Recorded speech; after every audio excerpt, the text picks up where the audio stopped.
Notre secours est dans le nom du Seigneur, qui a fait le ciel et la terre. La roue du récit continue de s'emballer avec la fin de la vie de Samson, Juges 15 et 16.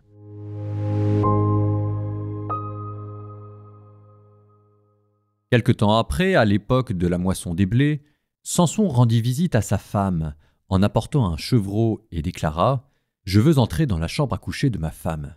Mais le père de sa femme ne lui permit pas d'entrer et il dit à Samson « Je me suis dit que vraiment tu l'as haïssé et je l'ai donné à ton compagnon. Sa sœur cadette ne vaut-elle pas mieux qu'elle ? Qu'elle soit ta femme à la place de l'aînée. » Samson leur dit « Cette fois, je serai quitte envers les Philistins si je leur fais du mal. » Il partit, attrapa 300 renards, prit des torches et, mettant les renards queue contre queue, il plaça une torche entre les deux queues au milieu. Puis il mit le feu aux torches et lâcha les renards dans les blés mûrs des Philistins. Il incendia aussi bien les meules que les épis et même les vignes et les oliviers. Les Philistins demandèrent « Qui a fait cela ?» On leur répondit « C'est Samson, gendre du Timnite, car celui-ci a repris sa femme et l'a donnée à son compagnon. » Alors les Philistins montèrent et ils brûlèrent la femme et son père. Samson dit alors « Puisque vous agissez de la sorte, je ne m'arrêterai qu'après m'être vengé de vous. » Il les battit à plat de couture, et ce fut une terrible défaite. Puis il descendit dans une faille du rocher d'Étam, où il demeura. Les Philistins montèrent camper en Juda et firent une incursion à Léhi. Les hommes de Juda leur dirent « Pourquoi êtes-vous montés nous combattre ?»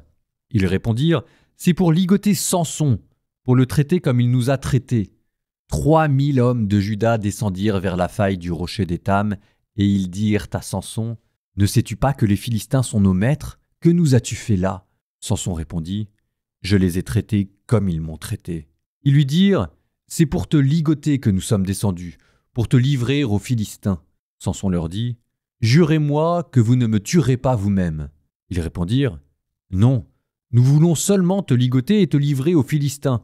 Nous ne voulons pas te mettre à mort. » Ils le lièrent avec 2 cordes neuves et le firent remonter du rocher. Comme ils approchaient de Léhi, les Philistins vinrent à sa rencontre avec des cris de joie. Mais alors l'Esprit du Seigneur s'empara de lui.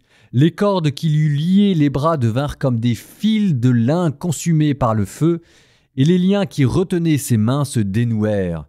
Puis, trouvant une mâchoire d'âne encore fraîche, il étendit la main pour s'en saisir et avec elle abattit 1000 hommes. Samson dit « Avec une mâchoire d'âne valant 2 ânesses, avec une mâchoire d'âne, j'ai abattu 1000 hommes. » Dès qu'il eut achevé de parler, il jeta la mâchoire loin de lui et il appela ce lieu Ramath-Léhi, c'est-à-dire hauteur de la mâchoire. Comme Samson avait très soif, il invoqua le Seigneur en disant « C'est toi qui as accordé à ton serviteur cette grande victoire. Vas-tu maintenant me laisser mourir de soif et tomber aux mains des incirconcis ?» Alors Dieu fendit la cavité qui se trouve à Léhi, et il en sortit de l'eau. Samson en but, il reprit ses esprits et se ranima.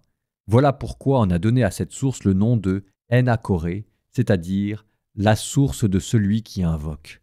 Elle se trouve à Léhi jusqu'à ce jour. Samson jugea Israël à l'époque des Philistins pendant 20 ans. Samson se rendit à Gaza. Il y vit une prostituée et entra chez elle. On dit aux gens de Gaza « Samson est venu ici. » Ils firent des rondes et guettèrent toute la nuit à la porte de la ville. Ils se tinrent tranquilles toute la nuit en se disant « Attendons la lumière du matin et alors nous le tuerons. » Mais Samson resta couché jusqu'au milieu de la nuit.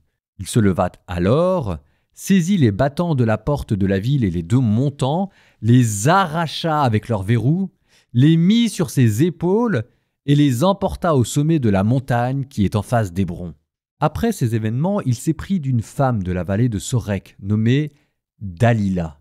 Les princes des Philistins vinrent la trouver et lui dirent « Séduis Samson, vois en quoi réside sa grande force et comment on peut triompher de lui. Alors nous le ligoterons pour le maîtriser et nous te donnerons chacun 1100 pièces d'argent. » Dalila dit à Samson « Explique-moi, je t'en prie, d'où vient ta grande force et comment tu devrais être ligoté pour qu'on te maîtrise. » Samson lui dit « Si on me liait avec 7 cordes d'arc neuves qui n'ont pas été séchées, je perdrais ma vigueur et je serais comme n'importe quel homme. » Les princes des Philistins firent apporter à Dalila 7 cordes neuves qui n'avaient pas été séchées, et Dalila le lia avec ses cordes. Des hommes étaient embusqués dans sa chambre. Elle lui cria « Les Philistins sont sur toi, Samson !» Celui-ci rompit les cordes qui enserraient ses bras comme se rompt une corde d'étoupe à l'approche du feu. Et on ne découvrit donc pas le secret de sa force. Dalila dit à Samson « Tu t'es moqué de moi? Tu m'as menti? Révèle-moi maintenant comment tu devrais être ligoté. » Il lui répondit « Si on me liait avec des cordes neuves et non travaillées, je perdrai ma vigueur et je serai comme n'importe quel homme. » Dalila le lia avec des cordes neuves, puis elle lui cria « Les Philistins sont sur toi, Samson !» Des hommes étaient embusqués dans sa chambre. Mais il rompit les cordes qui lui enserraient les bras comme si c'était du fil. Dalila dit encore à Samson « Jusqu'ici tu t'es moqué de moi et tu m'as menti. Révèle-moi comment tu devrais être ligoté. » Samson lui dit « Si tu tissais les 7 tresses de ma chevelure avec la chaîne d'un tissu, et si tu les resserrais avec un peigne de tisserand, alors je perdrai ma vigueur et je serai comme n'importe quel homme. » Elle le laissa s'endormir, tissa les tresses de sa chevelure avec la chaîne, les resserra avec le peigne, puis elle lui cria « Les Philistins sont sur toi, Samson !» Samson s'éveilla et il arracha le peigne, la navette et la chaîne. Dalila lui dit alors « Comment peux-tu dire « Je t'aime » alors que tu ne m'ouvres pas ton cœur? Voici 3 fois que tu te joues de moi. Tu ne m'as pas révélé d'où vient ta grande force. » Et tous les jours, elle le harcelait, répétant les mêmes paroles.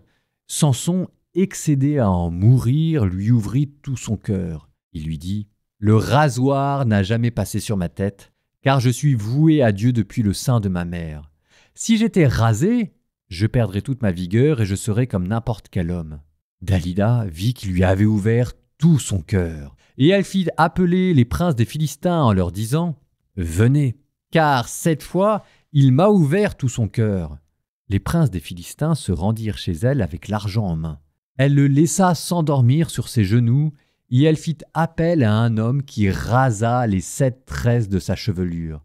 Alors il commença à faiblir, et sa vigueur l'abandonna. Dalila lui cria « Les Philistins sont sur toi, Samson !» Il s'éveilla et dit « J'en sortirai comme les autres fois et je me dégagerai. » Mais il ne savait pas que le Seigneur s'était éloigné de lui. Les Philistins le saisirent et lui crevèrent les yeux. Ils l'emmenèrent à Gaza et le lièrent avec une double chaîne de bronze. Samson tournait une meule dans sa prison. Mais après qu'il eut été rasé, ses cheveux recommencèrent à pousser. Les princes des Philistins se réunirent pour offrir un grand sacrifice à Dagon, leur dieu, et se livrer à des réjouissances. Ils disaient « Notre Dieu a livré entre nos mains Samson, notre ennemi. » Dès que le peuple le vit, il loua Dieu et l'acclama en disant « Notre Dieu a livré entre nos mains notre ennemi, celui qui dévastait notre pays et qui multipliait nos morts. » Et comme leur cœur était joyeux, ils dirent « Appelez Samson et qu'il nous divertisse. » On envoya chercher Samson dans sa prison et il se livra à des bouffonneries devant eux. Puis on le plaça entre les colonnes. Samson dit au garçon qui le tenait par la main « Guide-moi et fais-moi toucher les colonnes sur lesquelles repose le temple pour que je m'y appuie. » Le temple était rempli d'hommes et de femmes. Il y avait là tous les princes des Philistins, et sur la terrasse environ 3000 hommes et les femmes qui s'étaient diverties en regardant Samson. Il invoqua le Seigneur en disant « Je t'en prie, Seigneur Dieu, souviens-toi de moi, rends-moi ma force encore une fois, et que d'un seul coup, je me venge des Philistins pour mes 2 yeux. » Il tâta alors les 2 colonnes du milieu sur lesquelles reposait le temple, prit appui contre l'une avec son bras droit et contre l'autre avec son bras gauche. Il s'écria « Que je meure avec les Philistins !» Puis il pesa de toutes ses forces et l'édifice s'effondra sur les princes et sur tout le peuple qui se trouvait là. Et ceux qu'il fit mourir en mourant furent plus nombreux que ceux qu'il avait fait mourir pendant sa vie entière. Ses frères et toute la maison de son père descendirent et l'emportèrent. Ils remontèrent et l'ensevelirent entre Coréa et Eshtaol, dans le tombeau de Manoah son père. Samson avait jugé Israël pendant 20 ans.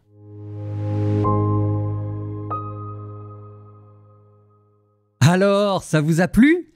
C'est tellement anecdotique, truculent, folklorique qu'on ne peut pas s'empêcher d'être captivé par cette narration, même s'il faut bien admettre que cet héros, Samson, est manifestement tellement idiot qu'il méritait de se faire prendre. Enfin, je veux dire, là, on n'est même plus dans la caricature, on est dans autre chose.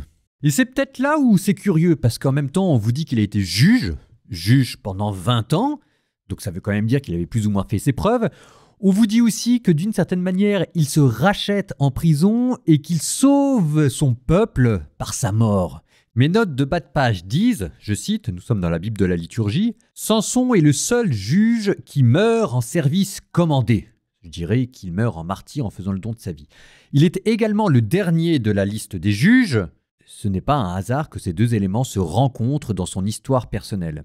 Et encore, la destruction du temple de Dagon réhabilite Samson in extremis.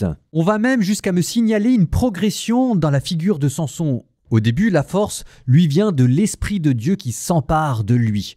Alors que ici, la force ne lui vient pas de l'Esprit des dieux, mais simplement de ses cheveux qui ont repoussé. Mais là où mes notes de bas de page disent « chose étrange », moi je dis non. Progression, appropriation de la force de Dieu. On n'est plus dans l'ordre du miracle extérieur, mais dans l'ordre de la repentance de Samson qui a compris à travers ses cheveux que sa force lui venait de sa consécration à Dieu. Oh, c'est pas la même chose. Allons même plus loin et amusons-nous, si je puis dire, à recenser les points communs qu'il y a entre Jésus et Samson. Naissance miraculeuse dans les deux cas, don de sa vie jusqu'à la mort dans les deux cas, trahison par le peuple dans les deux cas, Jésus qui sera livré par les pharisiens, comme Samson qui avait été livré par son peuple qui ne voulait pas de lui, mais ça c'était dans l'épisode avant, et puis trahison aussi par ses proches, une femme dans le cas de Samson, Judas dans le cadre de Jésus. Et moi, vous voulez que je vous dise, le fond de ma pensée, c'est que ce Samson, qui nous paraît tellement idiot, enfin, je veux dire quand même, si jamais il n'a pas vu que Dalida était en train de le trahir, cet homme ne méritait pas de vivre, quoi. Bon, il nous paraît tellement idiot qu'en fait, la seule explication, à mon avis, possible, c'est de se dire que Samson voyait bien ce qui se passait et c'est comme si de guerre lasse, il avait accepté de donner sa vie, librement, consciemment.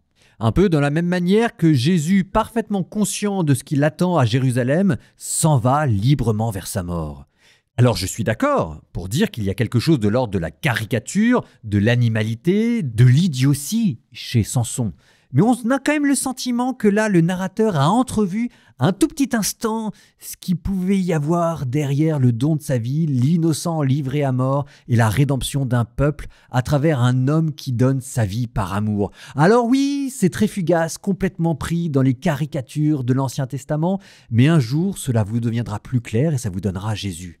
Ce qu'il y a de très curieux, c'est que dans Jésus, le pire se côtoie avec le meilleur sous le signe de la miséricorde et de la vertu. Jésus qui côtoie les malades, qui côtoie les pécheurs, qui côtoie les dépravés et les pervers, mais qui arrive à sortir vers le haut constamment par la générosité et la miséricorde.